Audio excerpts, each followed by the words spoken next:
can anybody remember where I am cutting? What am I cutting out? The black part that I drew, or am I cutting out the white part? The white part, good. So basically I'm gonna be cutting around all these things, and I'm gonna be cutting the parts that I actually want to keep, okay? So for example, on this leaf, instead of cutting the black part, I'm gonna put my cutter right here, and let me like zoom in a little bit. Yeah, and I'm gonna do it beside it. The best way to do it is in a nice like longer stroke. So I'm gonna start right here, and actually sometimes I can keep this still as I'm turning it with my hand.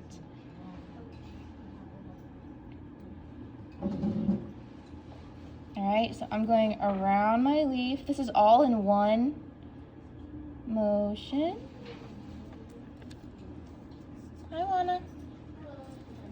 We are gonna write what I'm doing as you are watching on Canvas. There's like a little discussion that you can look at.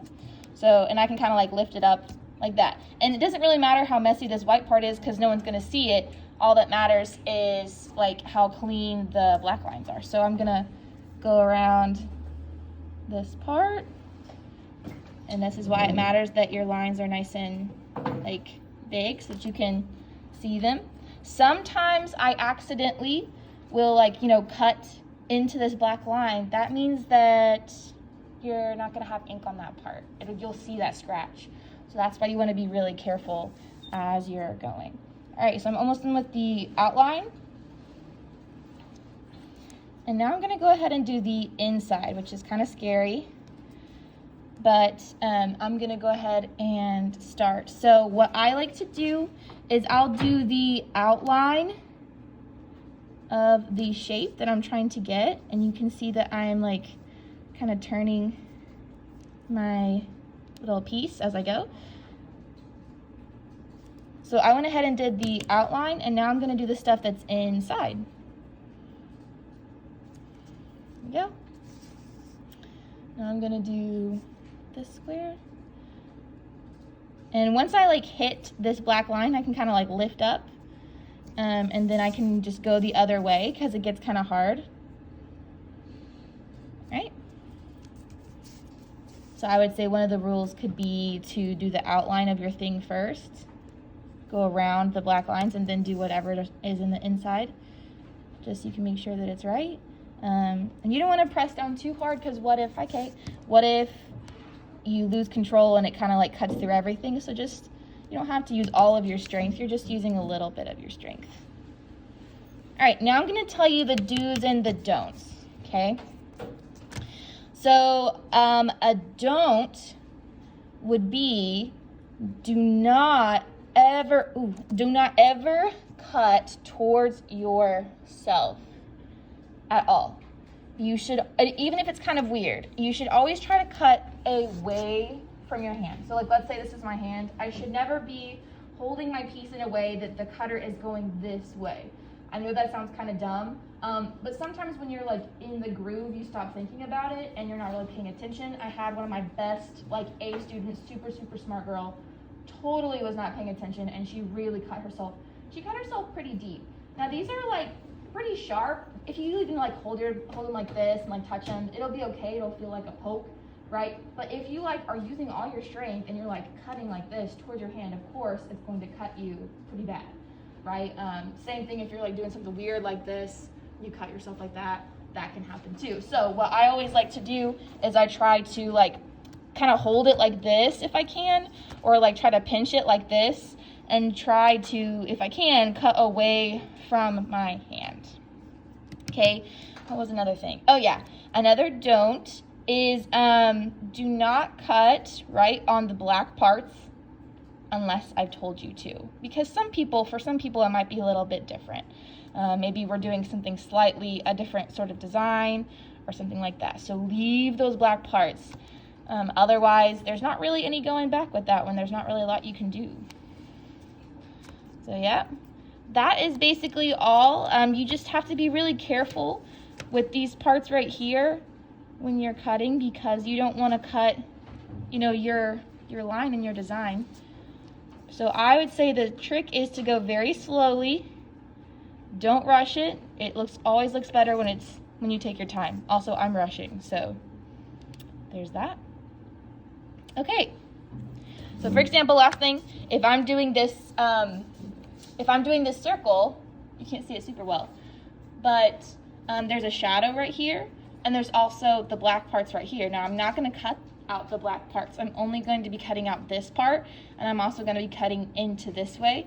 So you're going to leave that there and cut around that shape. And I can cut it out and show you in a second. All right? Most of you guys are pretty much almost finished cutting everything out of your piece. Most of you have done a test print so that you can tell what pieces need to be fixed or cut out. So you're going to finish cutting today. This up here says you need 2 test prints minimum. So you're going to do 1 test print like this to see if there's anything you need to fix. Then you'll recut some more pieces out. And then you're going to do 1 more test print to be like, okay, this looks like good. Okay, now I'm ready to officially start printing. Okay. So today we're going to talk about some printing problems, some common printing problems that you're going to have when you start using the ink. And then I'm also going to show you some tips on how to know if you're doing the right thing. So before we get started, we're going to go to Canvas, and I'm going to be telling you some tips, and then you're going to be writing them down so that you can get credit for them. So you're going to go to your Canvas page and click on today's module. And this should take you to the question from probably like 2 years ago or something like that. But we're going to click next.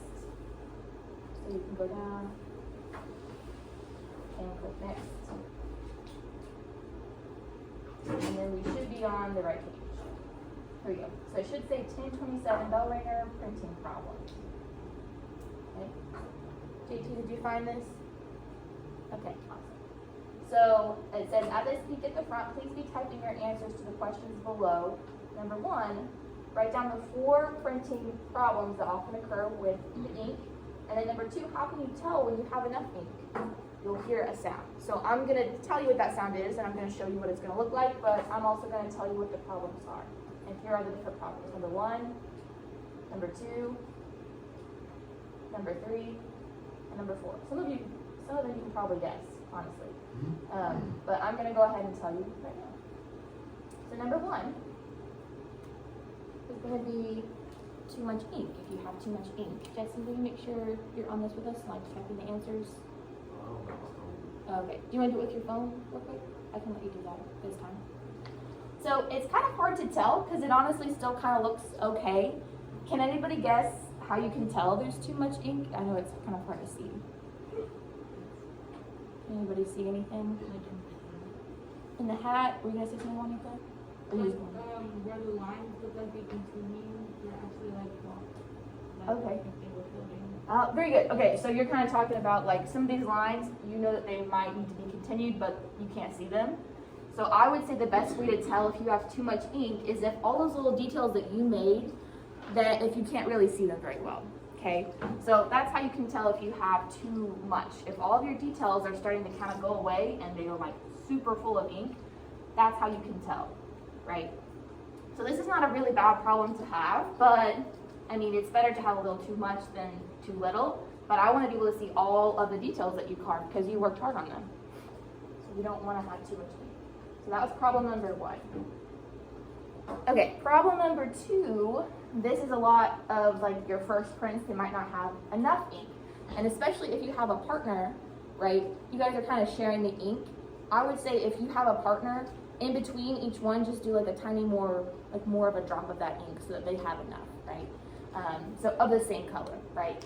So this one's pretty easy to tell if you don't have enough. You'll see these kind of weird like blank spots right here, and it won't be like one solid color. It'll be kind of like spotty, right?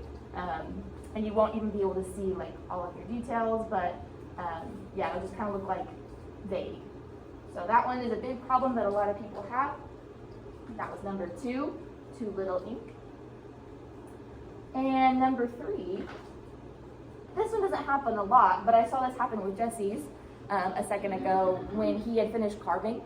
There were some like little pieces still in his print, and they kind of showed up in like an area right here, and they kind of show up as like a dot, or it could be dust or something else. I don't know, maybe a piece of hair or something. I don't know.